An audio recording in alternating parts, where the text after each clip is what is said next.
Hi, I'm Norm Abram. Welcome to the new Yankee Workshop. Today is part 2 of our Windsor chair project. Last time we built this base. Today we're going to show you how to carve the knuckles in these arms, fit the arm to this back post, make a crest rail, and complete the assembly of the chair. These chairs were inspired by ones built by Bill and Sally Wallach down in Pennsylvania. At the end of the program, Sally is going to share with us her wonderful finishing techniques to make them look 200 years old. So stick around. That's next, right here in the new Yankee Workshop. Funding is provided by... Well, this was my first attempt at a chair like this, and it was a bit challenging, but not beyond the average woodworker. If you'd like to build your own Windsor chair, a measure drawing will be available, including a source to get a steamed blank for this crest rail.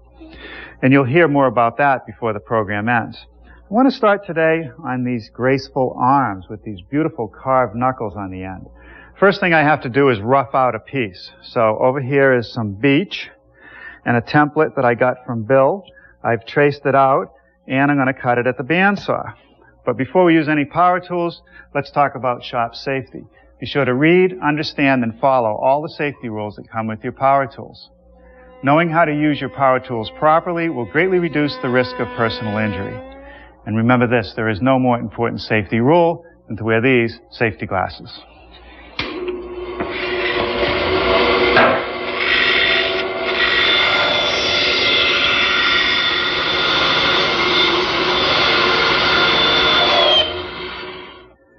Now you'll notice that the ends of the arms are built up to carve the knuckles. So I'm simply adding a piece of 1/2-inch stock, just glue and a clamp. Let's take another look at our prototype. This top rail is called a crest rail, and if you look down on it, you can see it has quite an elegant curve to it. Over here, I have a piece of steam-bent maple that approximates that curve. Now, it takes industrial equipment to do something like this, a steamer and some really strong steel band clamps to pull this around to form. It would be tough to do in the home workshop.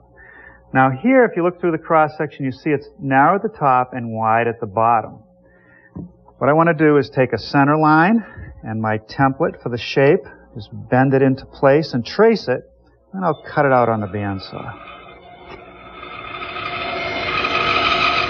I've mounted the crest rail here to the bench, and I have a little template to lay out the outline of the ear, and then a washer, a little circle that goes in there.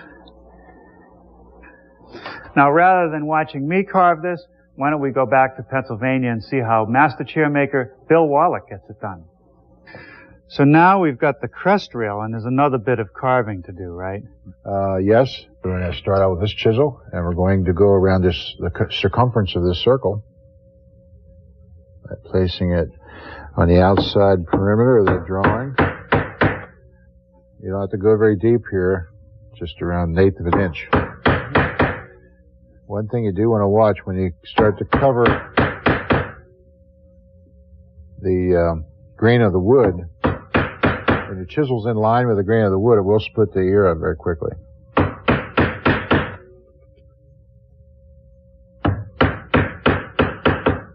So you're a little more delicate when you're parallel to the grain. Mm-hmm. Yeah, you can hit as hard as you want to when you're perpendicular to the grain. And you just want to start in this lower corner and start to chew the wood away. You're just angling down from the outer line towards that center. Yeah, whatever feels good to you. Okay, then I'll come down here to the bottom of the ear, this wide chisel. And I want to work that up.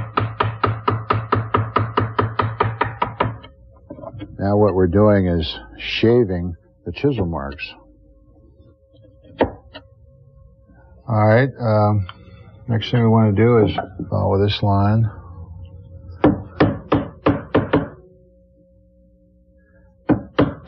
Which would be the boundary for our ear.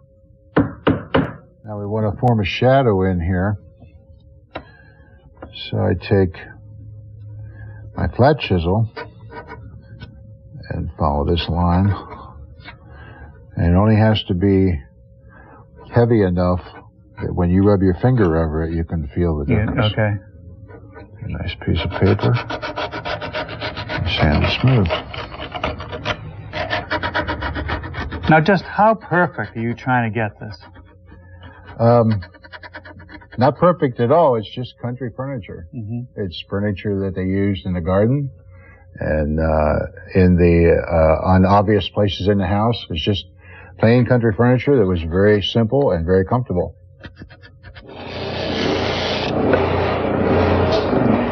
After the glue set up on that piece that I added to the arm, I cut the shape out, and now I've just rounded it over a bit with the drum sander. Now for the carving, let's go back to master chairmaker Bill Wallach. He really knows how to carve those knuckles. Well, these knuckles are beautiful, Bill. You got to tell me the secrets. How do you do it? Okay, first of all, we clamp the piece to the table, and we're going to do some lines here to show how we're going to take out a little channel to follow this channel, and then I'll turn it over and do the same thing underside, and we'll use this ball rasp to take this out. Oh, that's a neat little tool. Yeah.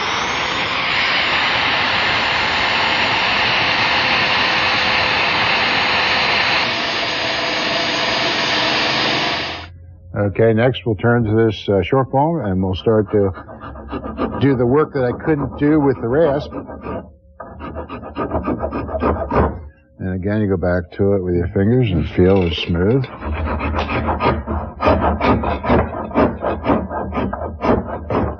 Now this is where my magic cut file comes in. Now we want to just shape this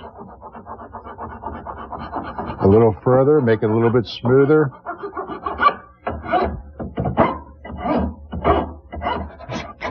I'm using a piece of 80 grit sandpaper to finish shaping. After I use that, I go to 120 grit. Mm-hmm. This will pretty much finish and take out all the scratch marks. Okay, just flipped it over on the backside norm, and we're going to complete this carving, this trough that runs through here. So you want that to roll right around the bottom edge? Yes, I do. So when the person who's sitting in a chair can visualize by putting their fingers the whole way around it.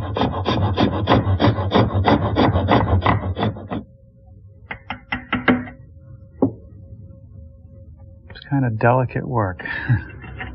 Yes, and you have to be very careful when you're doing this. You don't want to chip any of the inside of the volute away, and you don't want to tear the wood out. You have to make sure you're cutting it. Now again, we separate a little bit and bring this in from this side this time. And just kind of run it right up in with the carving.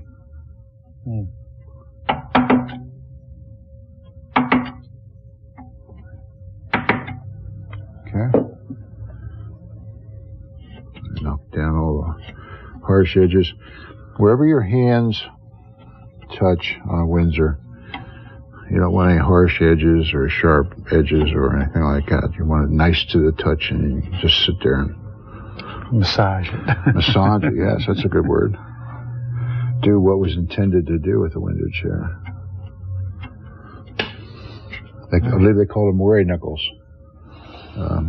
Someone gave it that name somewhere along the line. So anybody who worried would sit there and worry and feel their knuckles. Bill makes carving those knuckles look easy, doesn't he? Well, here's the ones that I made last night before I left the shop. And what I'm starting on today is to drill this hole to connect to that arm post. I've installed a ledger to support the arm more or less level and clamped a straight edge to the side of the post as a guide. Of course, Bill does this all freehand, but I wanted a little extra help. So now with that guide, I can line up the bit in this direction and this direction, and we'll get a pretty accurate hole.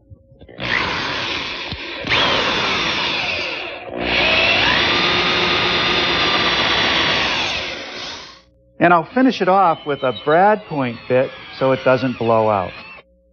Okay.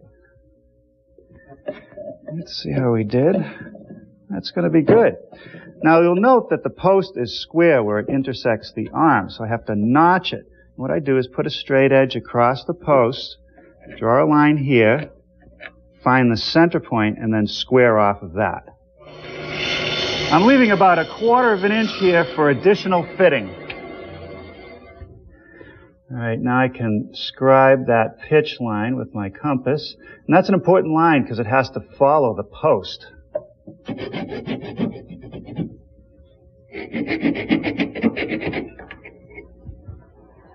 Well, I've rounded over the edges of the arm, and I've also rounded over the back corner of this post.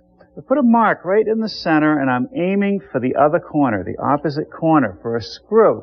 Now, we're not sure if they used screws 200 years ago, but that's what Bill does, so we're going to do the same.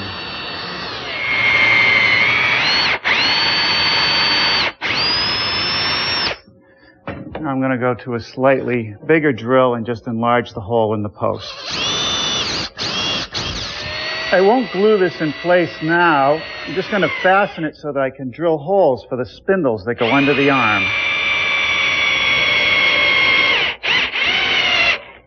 Now I'm ready to drill holes through the arm and into the seat for the spindles. I'm using a 16-inch long bit, and I like to use a stick of wood as a guide once again. Sort of line it up east-west, and north-south, and drill very carefully.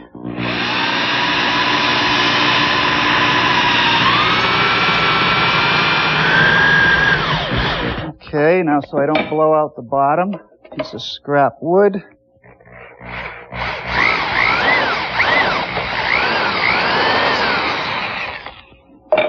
Okay.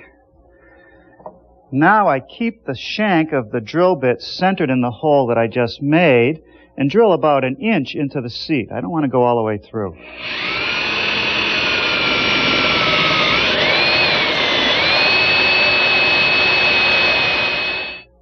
Both the back post and the arm post have a kerf, just like the legs, so I glue them in place and then wedge them with some beech wedges. And now for the arm, and this time I will glue it in place.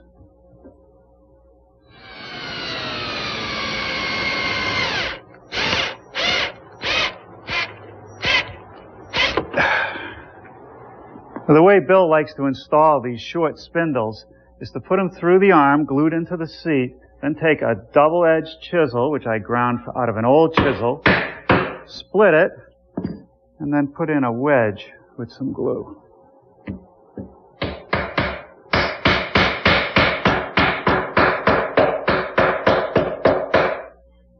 At this point, with the back post and the arms set and the spindles, we're ready to go back to work on the crest rail. So here it is upside down.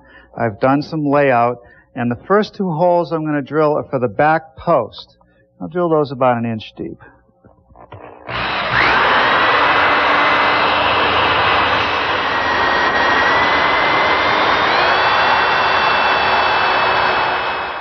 All right, let's see how that fits.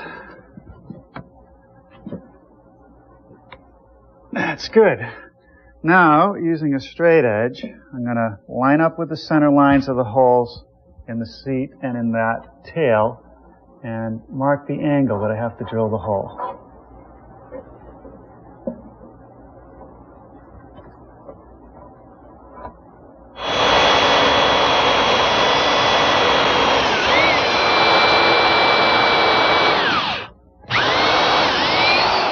We have a drill bit and 2 extensions to make it long enough to reach from the seat up to the crest rail. So I set the point, in this case on the tail first, line it up with the pencil line on the rail, and drill a hole.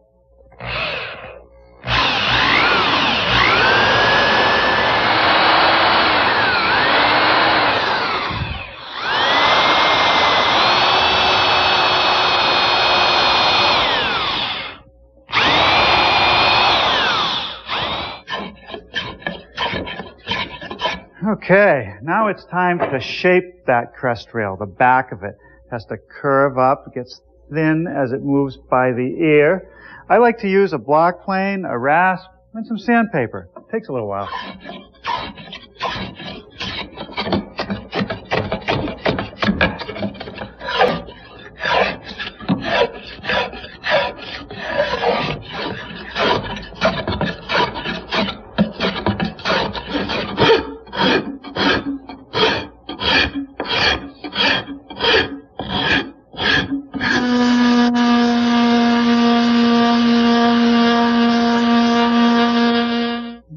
final detail is this little score. A pair of dividers makes that easy. Just scribe it in.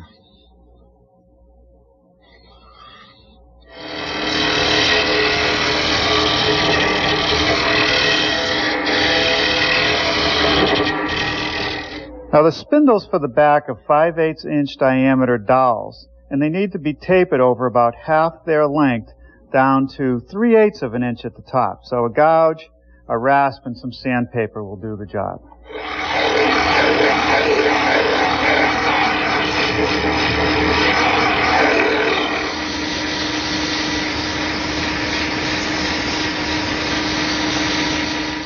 Well, now let's put it all together. A dry fit. No glue yet.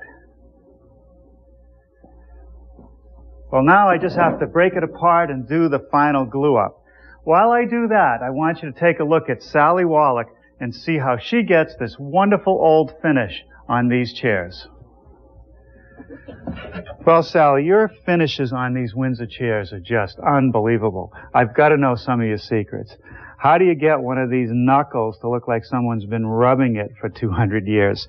You even show wear marks in these spindles where a man's belt might have rubbed up against it. You've got chips and dings where they've been moved around, and maybe someone even hooked their heels over that turning. Where do you get started? Well, we start with an aniline dye. Mm-hmm. I use the powder form, and it's dark walnut, and mix it with the water. You make a big jug of it. I use a brush. I like to hand brush most of what I do. It can be sprayed on. If I have a large order, I will use the spray, but I just like the way it looks when it's hand brushed. And that'll penetrate pretty deeply into that hardwood. Yes, it gives it an older feel. Instant antique. Right. Now here's a Windsor rocker. Yes. The aniline dye has dried on this, and now we have put a coat of lacquer. Why the lacquer? Well, it helps to seal the dye and also prevents the paint from penetrating the wood too much. So now that's done, what's next? Then we start to paint. I use oil-based paints, alkyd, and sort of a semi-gloss. Yeah. And we start with we put 2 coats of paint on here. We started with red, and then covered that with a black green. Well, this seems a little rough to me. Is that okay? Yes, that's just fine. Now we go on to the next step. And then we do the first distressing. What have you done to this chair? I mean, it's all rough in spots, and it's almost like it's blistered. How did you do that? Well, we use a semi-paste paint stripper. So where do you decide where to put it on? Well, we put it on the places of the chair where over a period of 200 to 250 years there would be natural wear. For instance, your leg would hit the front of the seat. You might kick the bottom of the chair, or rub your hand on the handholds. On the back, your back might rub against it, your head might hit at the top. So you've studied antiques to see exactly where this happens. Yes. And how long does this stripper have to sit on it? It stays on for about 24 hours, and then we scrape it off. You're going to take it off now? Yes. Okay. So you do some of that. We start to remove. Okay. So we see a little bit of the red, and we see a little bit of the dye. Right. And after it's scraped, then we have to take steel wool. I use a heavy grade steel wool and rub the entire chair from top to bottom. So now that's going to get rid of all the roughness. Yes. And it's starting to look pretty good at this point. Is that it? Yeah, it starts to. But now we need to add a 3rd coat of paint. Wait a minute. You did all this work, and now you're going to cover it up again? I'm going to cover the whole thing again. And what color will you use now? Well, on these we used a black as the top coat. These have been sitting for 5 days, drying, and they're ready. I can see where you stripped off the paint. It's sort of telescoping through. Yes. So what do you do next? Well, now Bill Wallach has to distress them for the final time. Now Bill's gone off to a separate room, which is sealed off, and he's got some walnut shells that he's put in a tank, and he's going to use some compressed air to basically do the same thing you would do to sandblast something.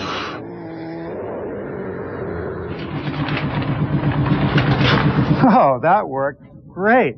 So those walnut shells really just took away the thinnest layer of the paint on the piece. Mm-hmm. What happens next? We take it back to Sally.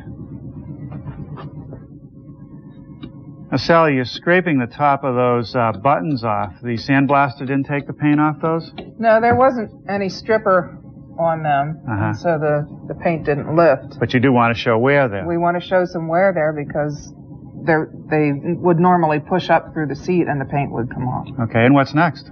Next, we stain the entire piece. Again? Yes. We put this is a regular stain now. This is not the aniline dye. So it's just an oil-based stain? An oil-based stain. And you're going to put that over everything, including the paint? The entire piece, right. Wow. Put it on even the underside of the seat. And do you rub it off after it sets for a while? I'll rub it off as soon as I'm finished covering everything. I cover the entire piece and then wipe it off. Now, what's the color on the stain here? This is also a dark walnut color. Now, it seems to me that none of these steps take very long to do, but what extends the process is the drying time. It's almost a day after every step. Right, and depending on the weather, it can be more than a day. Humidity is very important. If it's a high humidity, it might take 2 or 3 days between steps. So now just a clean rag and you rub it all off again, right, or most of it off. Taking most of it off, but you see what it does. Yeah, it makes it start to look a little bit brighter and richer. It brings out the highlights. Right. Well, that looks great, Sally. So if we let it dry, is it going to be ready for me to take it home? Oh, no. Now we have to wait about 24 hours, and then I apply a coat of paste wax. And just buff it out? Yes. And how often would you wax it after that? As often as you want. You don't ever have to wax it again. If you don't want, just dust it. It's great. Thanks for all the information. Thank you. Oh, don't these look inviting after a long day in the shop? Ah, Bill, they're so comfortable. Sally, they look so great. Thank you. Thank you for sharing all your experience on Windsor chairs with us. Well, thank you for coming. Come back anytime. All right. Well, when I know that you're just a phone call away, should I run into trouble back at the new Yankee workshop? Okay. Well, here are the chairs that I built, completely finished using Sally's techniques. The final step is a little bit of wax. Look at how those knuckles shine and show the age. This is a project that should be on every woodworker's wish list. If you have access to a lathe and a drill press and a few hand tools, you can build a chair like this. If I can do it, you can do it. So come on, build yourself a couple Windsor chairs. Now let me show you what we're going to build next time. It's called a lowboy, made out of cherry. It has nice brasses, a carved fan in the center drawer, these turn drops, and ball and claw legs. I know what you're thinking, carving legs? That's part of the story, so tune in next time and find out right here in the New Yankee Workshop. Funding is provided by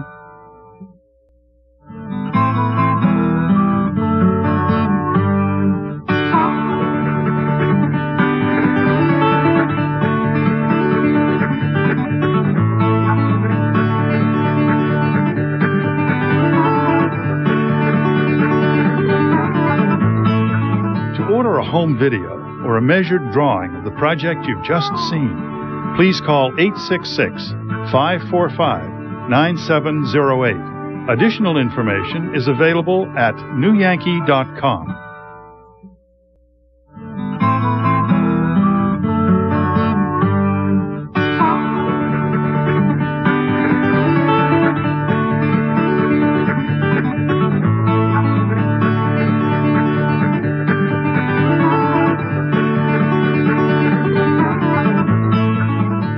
Home video or a measured drawing of the project you've just seen, please call 866-545-9708. Additional information is available at newyankee.com.